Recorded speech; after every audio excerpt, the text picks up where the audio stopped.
Guys, what's poppin'? My name is Tawana and GBT, where everyone is be at the end of the day, and I am back with another video. Yes, we are going 2 weeks straight and we are gonna keep going. If you guys saw my return video, then welcome back. And if you guys are new here, then definitely join the family and hit that subscribe button. But as you can tell from the title, today we are gonna be talking about me. And we're basically going to dive into my journey into graphic design and kind of how I got into it, how I started, and like whatever qualifications I have to have become this graphic designer. I've had so many of you come into my personal and business DMs and ask me this question 100 times, so I thought I might as well just address it on one video so you guys can refer to this as many times as you want. And hopefully you guys can find some inspiration or kind of help you find your own path into graphic design at the end of the day. Excuse me. So let's dive in. The number one question I would get a lot of the time is, how did I get into graphic design? So my journey is very self-taught. I have got no degree in graphic design or arts, anything like that, but I can give it 100%, but I'll say 95% of my journey is self-taught, and 5% does stem from a GCSE that I did get in secondary school. I did get an A in it. I was very, very good at it. One of my final projects was to design a poster, I think for the National History Museum or something like that.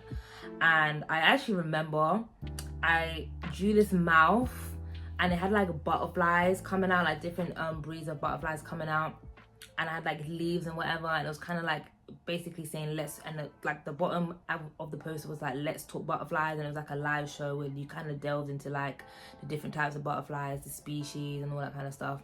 After I did leave secondary school, I didn't go into graphic design any further. I actually went into health and social care because I didn't meant to work into the NHS, but that shortly changed, and then I ended up going into uni and taking a degree in building surveying, which is basically construction. And that's basically what I do for full-time work, and I do graphics on the side.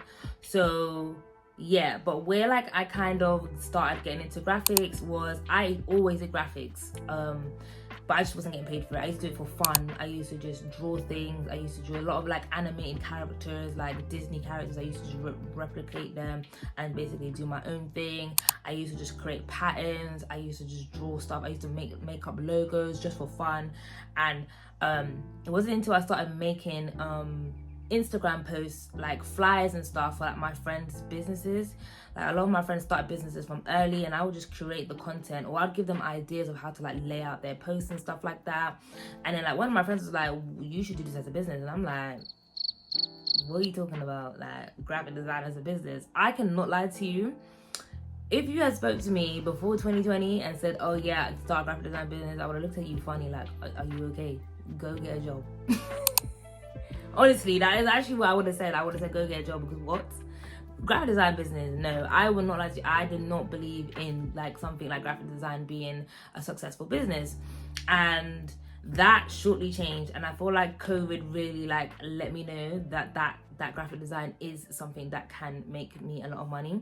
So yeah, that's kind of like how I got into it. And then I remember my friend brought it up. She brought it up to me in like spring of 2020, and I had it in the back of my head and I laughed about it, but I did do my research. I did start like going up looking at YouTube videos, as we all do. Obviously TikTok wasn't a big thing back then, so I didn't really go to TikTok, but all my research came from YouTube, and I was just looking into things like what would I need, equipment, software, what would be required, what would I need to learn. And I kind of just started looking into it to see if that is something that I wanted to go into. One thing about me is that I'm a real planner, and I like to plan stuff to the T. I feel like I over plan sometimes, but that's just how I am.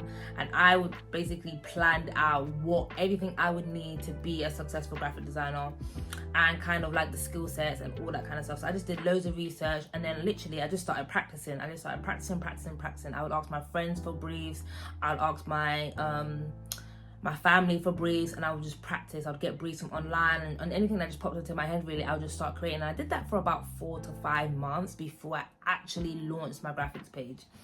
And then when I launched my graphics page, which was in like November 2020, oh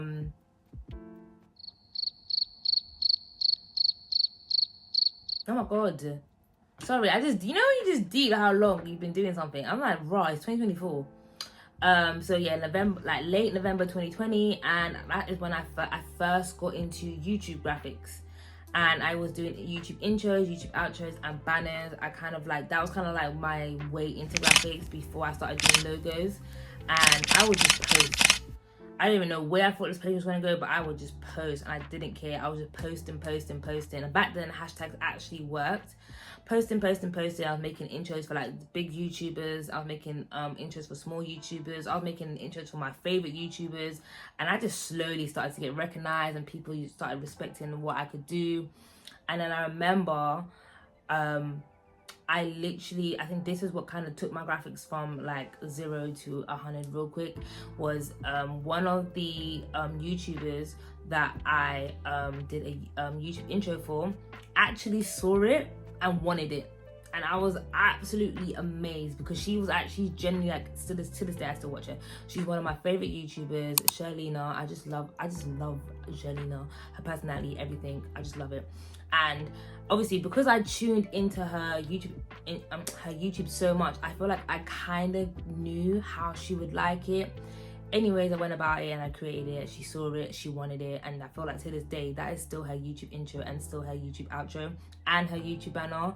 And it felt so good to be recognized, and she couldn't believe it. She was so amazed and she was so appreciative, and she wanted it. And she asked me how much it was, and I actually sent her my prices. Like, and you know, not to say like, oh, I should have scammed her, because that's not my character. But you know, some people, they will see someone like herself and they will try to exploit me. I wasn't even thinking that. I was just like, oh my god, one of my favorite YouTubers has recognized me, and I was like, I mean, recognized kind of thing, like, oh my god. And then like she was like, oh, I have to pay you for this, and she literally did. And to this day, I am forever grateful for Sherlina, because literally after she saw my work, I started getting clients like this. Every single week someone was asking for me for a new YouTube intro, a banner, and it was just constant. And that's kind of where it started to take off. And little did I know that I was going to shortly crash after, and I will give you guys a whole different story about that, but that is not what today's video is about. But I did shortly crash after, and I'll be totally honest with you, the main reason why was because that's a whole different video. We're here to talk about how I got into graphic design. Obviously COVID was a benefit, because I was put onto furlough, where I was getting paid to basically be at home. So because I was on furlough, I just basically invested that into graphic design, and it allowed me to work on and have the time to build on my skill set. And then I started getting into logos, and I tested out web design. I didn't really like web design, which is why I don't do it. But I did like drawn towards logo design, and that's what I kind of do now. Then I got into illustrations. I still love illustrating, but I don't feel like I'm illustrating more for customers. I feel like that's just like my way of expressing my creative style sometimes. So yeah. And then like now I have a super passion for video editing, which is something that I am looking to get into, as you guys would have known if you watched my first video. So yeah, that's kind of how I got into it. So equipment. So when I first started, I didn't have no MacBook. Nope. I didn't have no PC. I did everything off my iPad. And you're probably thinking, and bearing in mind, it wasn't an iPad Pro, it was an iPad Mini. I did everything off my iPad. I had a thing for iPads. I've had a thing for iPads, to be honest. And I had an iPad Mini, and that is what I started. I used to start drawing on there, sketching on there, logos on there, and everything. And I will be totally honest with you, when I first started doing graphic design, I was mainly using Procreate and Canva. And I know you're probably thinking, how did I charge for Canva? I did not charge the prices that I charge now. I was actually charging like £20-30 for a logo. And I was basically creating logos in Canva from scratch, because I didn't know anything about Adobe yet, and I hadn't taken any courses at that time. And then obviously once I started getting clients and stuff like that, and then I started to take that money and I basically invested it into courses. But I've gone off track. I'm sorry. Equipment. So yeah, I started off with an iPad, and then down the line I got my MacBook Air, was my first proper laptop. After the MacBook Air, I then did get a MacBook. No, I did get an iPad Pro. I traded in my iPad Mini, and then I got a MacBook Pro, and that's kind of what I have now. So now I have an iPad Pro, a MacBook Pro, and I have a monitor. Can you start off with an iPad? You can, absolutely can, because obviously times have changed now, where a lot of apps have upgraded. Like Adobe's got a whole set of, like, all of their softwares are in apps as well now, and Affinity Design has also got apps. Procreate is an app. So can you start your business with an iPad? Absolutely. Is there limits? Yeah. But if you're someone that's willing to learn on an iPad, you could basically become a master in that craft, and it wouldn't limit you, if that makes sense. So if you guys don't have the money to buy a MacBook or a PC, have an iPad sitting in your house, then absolutely get started on that. If you have the Pro, even better, because it's very, very strong for its little self, and they've got like keyboards and stuff for it now, so you can really take your graphic design to the next level. Let's talk about software. So with software, like I said in the beginning, I did start off with Canva and Procreate. Those were like my main two. And for YouTube editing, oh my god, I was using these old apps, these old school apps. I can't remember the names. The go-to apps that I was doing to make like YouTube intros, and surprisingly they were actually pretty decent. I might even do a video where I review my old intros. Oh my god, that'd be so sick. And after that, I upgraded. I took a couple courses, and then that's when I started to basically get this obsession with Adobe. Affinity Designer is a good alternative. It is cheaper. Adobe does have a subscription, so you can never buy out their apps. But because I use so much of Adobe, it works out for me, because I use their Premiere Pro to video edit. I use Adobe Illustrator for logos, and I use Photoshop. And sometimes I dive in and out of InDesign. And I also use Adobe Abstract as well, and that's for like my contracts and stuff like that. So that's 5 different apps, and they usually cost £20 each a month. So 2, 4, 6, 8, that's already £100, and I pay £50. So it kind of works in my benefit. But if you are someone who doesn't have £50 a month to spare, then I would then opt to go to like programs like Affinity Designer. They are I've heard good things about it. People have used them, and people do say it's a very, very good app. I feel like those are like £15 or £16 for like a one-time purchase, and then you own, like, you can just use it unlimitedly. So I feel like definitely shortlist that if you are on a tighter budget. But I also do use CapCut, but I mainly use CapCut for like vertical mobile video editing stuff. So maybe a lot of my stuff on my social media pages will be edited on CapCut, but a lot of my YouTube stuff and a lot of my premium video edits that I plan to get into will be edited on Adobe Premiere Pro. Next thing I get asked about is courses and all that good stuff. So courses, it's totally up to you.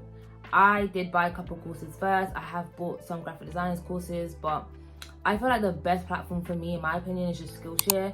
Skillshare have unlimited amounts, and this is not sponsored, by the way.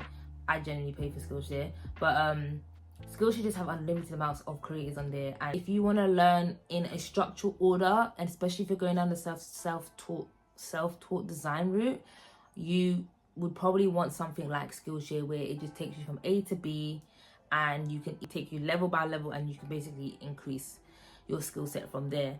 Whereas when you go to stuff like YouTube, you've got to find the next video that makes sense to you. So what you will soon realize is, even you get drawn to certain creators or graphic designers, teachers, whatever, and there's just some people you can sit down and you can watch for hours. You can binge watch their stuff, and there's some other people you just can't. You just got to find the ones that you can sit there and watch for hours and just binge watch their content, especially if they're very known in the industry. I do have my preferred YouTubers, and if you guys do want me to do a video on that, I can. But yeah, I do have my preferred YouTube big graphic designers that I do go to, but there's also medium-sized graphic designers that I also respect as well. So just keep your mind open. Check out Skillshare.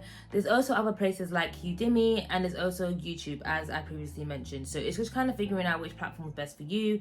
Obviously, if you want a tighter budget, then definitely go to YouTube. YouTube's going to be the ultimate learning platform anyways.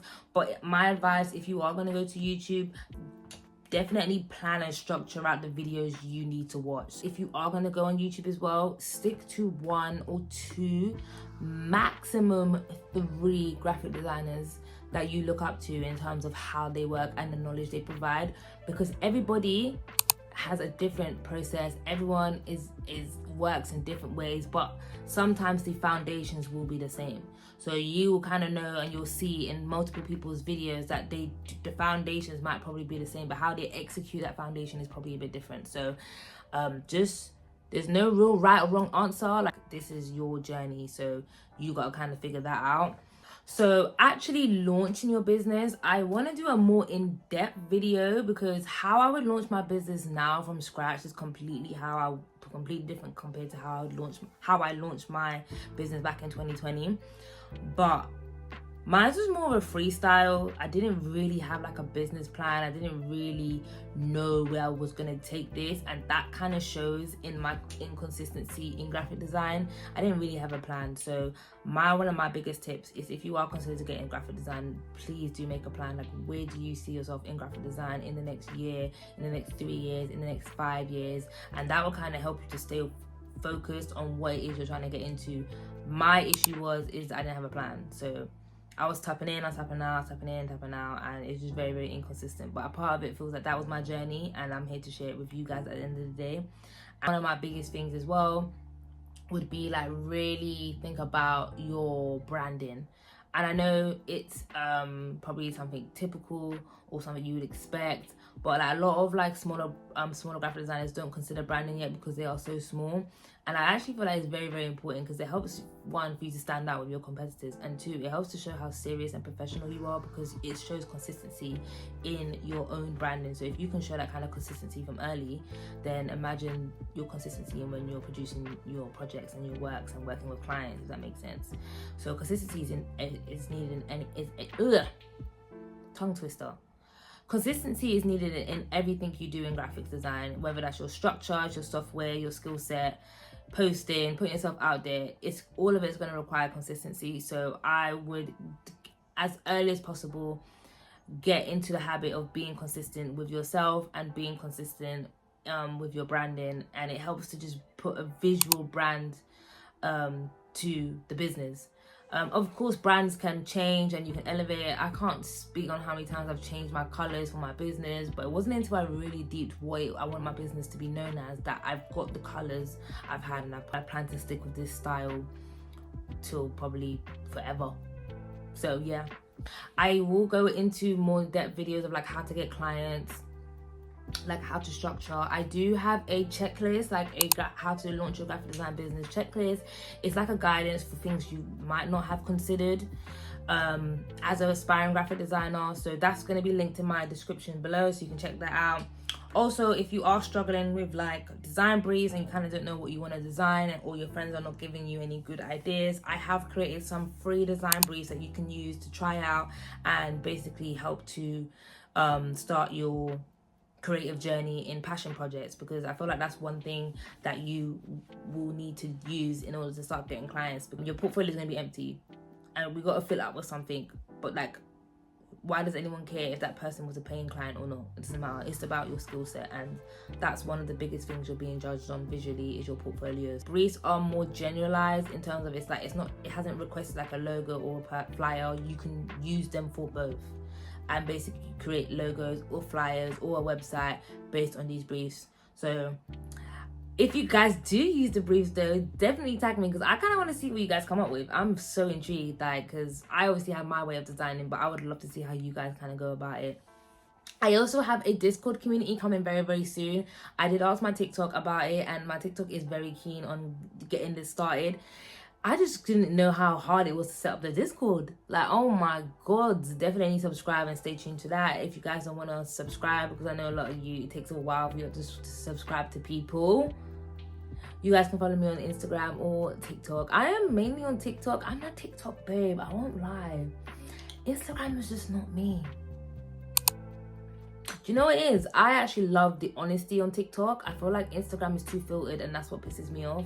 And I'm a very direct, forward person. So it's like, when I go on Insta sometimes, I'm just like, oh, this is all buttered up and I don't like it. Whereas when you go to TikTok, like, you actually meet some real funny shit. Sorry to swear, but yeah, I'm kind of going off topic here. So yeah, I'm going to end this video here. Like I said, if I have missed anything, or if you guys have any questions about how I dealt with certain things, I do have a ton of videos coming to kind of help you on your graphic design journey. So that's what I'm saying. If you guys want to be my friend and you guys want to tune in a bit more, how I can help you help me, I scratch your back, you scratch mine, then subscribe. Like, I need some friends. I need some graphic designer friends. So subscribe, please. I'm gonna see you next week, so subscribe. I ain't gonna tell you again, because what did I say in my first video? So I don't know, are you paying attention? Listen, we gotta take some accountability here. So I'm gonna see you next week. Thank you, and I'm out.